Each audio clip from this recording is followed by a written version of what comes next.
Hello makers! Today I get to share with you one of my projects for the Holtz Sizzix October release. And this release consisted of three of the large 3D texture fades. Two of these are my favorites. So I love this Brickwork texture fade. It is so realistic when you apply it to paper. And also the cobblestone texture fade. Love both of these. In addition to those is the numeric texture fade. And I have actually never used this texture fade in any size. So I'm excited to put that to work in a project. Now today's project is just going to be using the large 3D brickwork texture fade. I'm so happy that we have this in three sizes now for different sizes of projects and applications. So I am going to use this, and it's such a large size. It will fit a half a sheet of an 8.5 by 11 piece of paper. And so because of that, I reached for what I usually use the brickwork for. No surprise here, I reached for an etc. tombstone. Now this is the small tombstone. It is the largest of all of the etc. tombstones. And one sheet from the brickwork would almost cover the entire tag on this tombstone. Not quite, but because the tombstone has an overlay on the front of it, I'm only going to need part of the half sheet to cover it. So the top of the overlay is going to cover the top part of the tag, and then this bottom base part of the overlay will cover the other part. And so this is going to be absolutely perfect. It's just wide enough, and it will cover the whole center in one piece. Super excited about that. But I wanted to show you the two other sizes that you could do this with. So the small is larger, then there is the mini, and then this is the number 8 tag. And the number 8 is the one that has the little cross on the top of it. And you saw me earlier this season make a journal out of that for Stampers Anonymous. This is the mini tombstone, and you can see that the top is kind of rounded on this one, whereas on the small tombstone, which is bigger, it has the pointier top. And I made a tombstone out of the mini for the release of the dies with the stamps for Tim Holtz. So I wanted to use this one because it is the perfect size to go with the brickwork. All right, so I'm going to begin by painting the parts of the overlay, and I'm using pumice stone distress paint. Now, this color has been retired, but I bought a whole bunch of it when they brought it out of retirement a couple of years ago. If you don't have pumice stone to paint these parts, that's okay. You can pick another color. So, though this front top part of the overlay and the tag are going to be covered with paper, so I don't need to paint the middle part of the tag on the front or the back.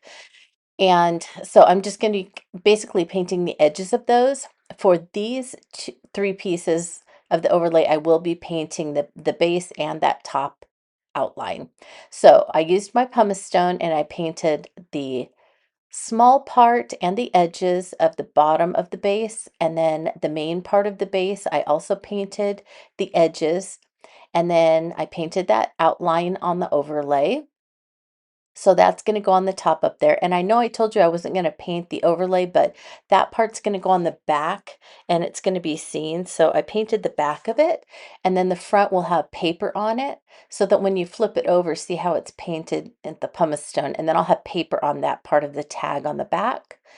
And then I'll have paper on that middle part of the tag on the front. But the edges will show, so I did want to paint the edges on all of the parts. Otherwise, it has that kind of dark burnt look. All right, now I got out my favorite paper, the Distress Mixed Media Heavy Stock. It's the best. So I have two pieces out, and I have my splat box out, and I am ready to color this to make brickwork. So I have my Distress sprayer with water. I have peeled paint, Distress spray stain, burlap distress spray stain, and the main color will be pumice stone distress spray stain. Oh, try saying all of those quickly. All right, so I'm going to start off with spraying the paper with just some water to get it ready for the spray stains. And just so it will fit in the spray the splat box so you can see it. I have it horizontally the long way, but I'm going to turn it sideways and have the colors run down in a few minutes. So this is the pumice stone, and as you can see, I covered most of it with the gray pumice stone color. Now I'm going to go in with a little bit, I was having some trouble getting it to spray, a little bit of the peeled paint spray stain, and that's going to give it just a little bit of green for like lichen or moss that would be on an old tombstone. And then I'm going in with just a few little splatters of the frayed burlap, and again, that's going to give it kind of an old, dirty, and even lichen colored stone. And now I'm going to go into a few of the areas where it was a little dry and just add some more water. And now this is where I'm going to go ahead and turn it on the side and let it run down this way. The reason I'm doing that is because I'm going to be cutting these 8.5 by 11 pieces in half at 5.5 by 8.5 to run through the folder. And so I want anything that's going to be looking like it runs down. So you can see how where it's dried and it looks like dirt or something has run down.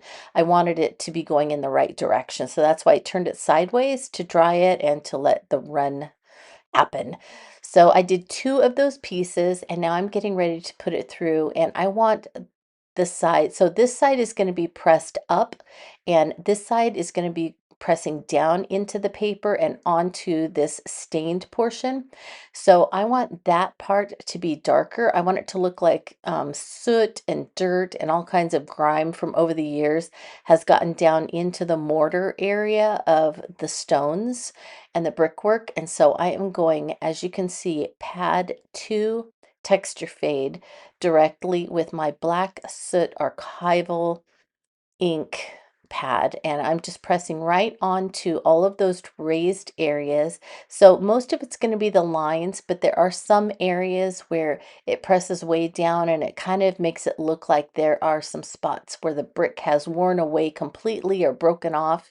And so I did push down onto those areas as well. Now I need my this is my switch. So I'm gonna get my switch ready to go. The switch automatically pulls everything into it when it's ready to emboss. So I have my, this is my platform, and then I put the stain side facing the inked side of the folder, and I'm gonna fold that over carefully. I'm keeping it closed. I'm gonna put it on a slight angle, as you can see on my platform, and then I'm using one of the cutting plates, and this is the extended cutting plate that I bought to go with these large texture fades, and you can see that the switch just pulls it right through on its own. And then I am holding it down and I'm pushing the switch button so it will switch directions and come back out. So it embossed or pressed on it twice. It ran through the rollers. And now I'm going to take that out, and the machine is not doesn't roll through unless there's something, going through it. So look how beautifully that worked. I love it. It looks wonderful. And that was just one little pass with ink on the folder of a stained piece of paper. It's pretty remarkable how detailed and how amazing these the brickwork and even the cobblestone 3D texture fades are. Just love them. Now I did that to several pieces, and I have all of my pieces cut for the different sides of the tombstone. So for the back of the tag, I am going to cover the whole thing. So I needed one whole piece and then another little piece. And for the front, I put a little piece on the base part, and then in that middle part, I'm going to have brickwork. And then on the back, I decided, even though I painted it, I decided to cover it with bricks. And then that's the front piece for the front of the overlay. So I'm going to have brickwork on the top front and the top back eventually.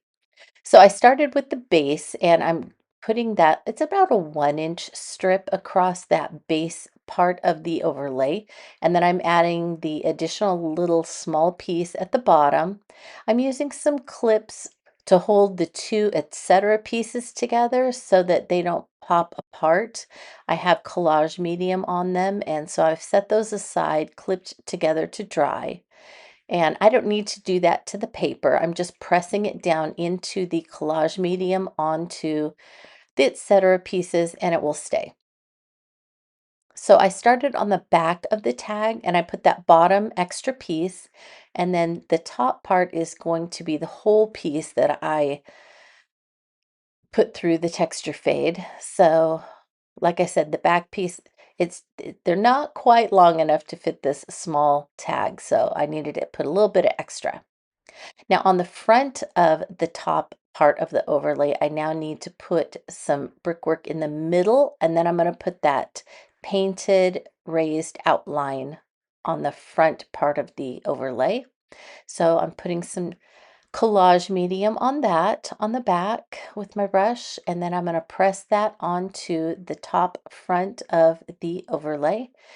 And I'm going to clip that together as well in several places so that it doesn't pop apart. And I'm going to give it time to set up. So that was enough time for the bottom base piece. So that is going to continue to dry. And I put my crocodile on the tag so that it would give the paper time to adhere to the back of the tag. And this is going to work perfectly. So I went ahead and trimmed off any extra. And now I'm going to get ready to put the large brick piece on the front. I need to put it in the right spot. And so I don't want to have brickwork on the top or the bottom where I'm going to put those overlay pieces. I want to be able to attach the overlays directly to the tag. So I only have a small piece of brickwork in between the top and the bottom overlay pieces. So now you can see why I left those open. So I have the collage medium on both pieces of the overlay and the tag. And now I'm pressing those together, making sure that they are aligned properly. And I'm going to go ahead and clip those together again.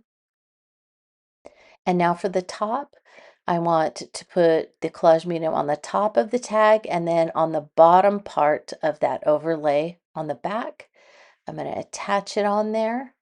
And I really like the brick on the top and on the tag of the back. I'm glad I decided to do that and make that change from just being painted. I think that looks good. So once that was done, I went ahead and I set that aside and let it dry sufficiently. And I got out my brand new, look how beautiful that is.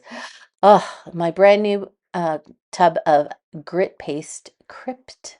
It is my favorite. This is a seasonal grit paste. So if you are interested, I know that Ranger has stopped production on grit paste Crypt for this season, but it is still available and I have it linked in the description below. So be sure to order some. If you haven't ordered it, it is awesome for all year long. So you want to be sure that you are stocked up for the rest of the year.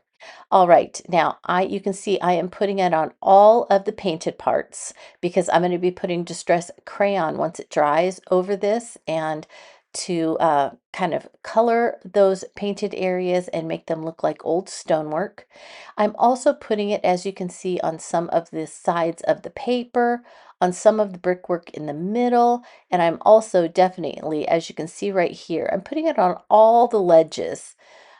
So there are 3 ledges on the front here, both of the pieces at the bottom, and then the bottom part of the top overlay where I put some of this grit paste.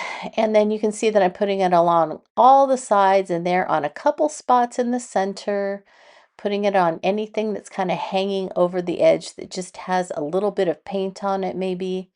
I want any of those unfinished areas to definitely have some grit paste Crypt. This will dry on its own, kind of a greenish gray, but on the parts that are on the inked areas, it will soak it in. So here you can see where I went over it with some Distress crayon in peeled paint, and I also used some scorched timber to make it a little darker. And so I colored in all of the grit paste areas that needed it. And like I said, most of the areas that were already on the paper soaked in uh, that stain, and it just makes so beautiful and old looking. Now I'm going to be adding some dyes. So I picked Spencer, the Colorize skull, and I picked this Vault Halloween set from 2021 because it is still available. I'll link it below. I'm going to use the little tombstones in the gate. I ended up not using the Victorian portraits. I thought I was going to use one of those words and I didn't. The Vault Fright Night from 2024, I'm using the little graveyard scene. And then the graveyard scene, I'm just using the urns. And then I haven't used this in a long time. The gatekeeper, it is still available and linked below. So I'm going to use this gate on here. And then I'm also going to use the haunted house from the recent classic release. So if you have that, it's still available. And I'm also going to use the bats from that one.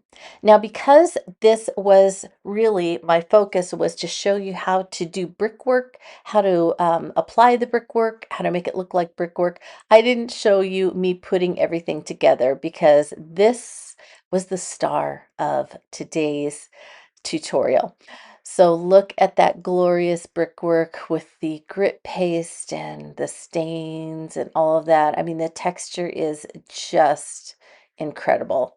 I really love, love, love this texture fade. So let me show you where I used a lot of these. So you can see I used the bats and I have the haunted house in the background there.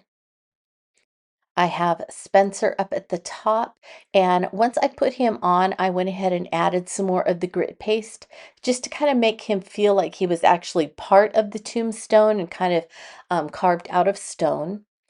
And then as I work my way down, you can see that the gates are kind of arched out. And so I use those gatekeeper dies and I only attach that one little section at the back and then I put them open so that it felt like you were looking through a graveyard with a little pathway up to the house. Now, many of those tombstones are from the Vault Halloween 2021 and those little additional gate pieces are all from that Vault 2021, which is still available. And like I said, linked below. I added some grit paste to each of those as well to make them look old. And then for this one is from the release in 2024 from the Vault. And you can see back up against the house, I have some. And then in front of those, I have a few more of those little tombstones that I added to kind of give perspective, some depth. And then on the front, very front, I added the urns from the graveyard die set. So they are there. I did reach into my ideology stash instead of using the words from portrait. And I used in the dead of night, one of the baseboard sentiments. And I popped up some of those little tombstones to give a little bit of dimension. The ones behind the fence are popped up as well, and the urns are popped up. So there's a lot of dimension on this decor piece. And I absolutely love it. Love how it turned out. And I hope that you found this helpful when you are working with the texture fades and just know that you have the freedom to add whatever you want on top of these amazing textures like I did. Just let yourself have fun. Don't worry about following maybe someone's design exactly. Do what works for you and what feels right to you and what you like. But I hope this gave you some ideas for your own making time when you get started putting some of these texture fades to work. And it was so fun getting out some of my older Halloween dies to use with this. Well, thank you so much for watching. I want to let you know that if you have any questions, as always, leave them in the comments for today's video. And if you want to see any of the still photos, those will be on my website. All of the products that I use will be linked below in the description and on my blog. And with that, I want to wish you a very creative day.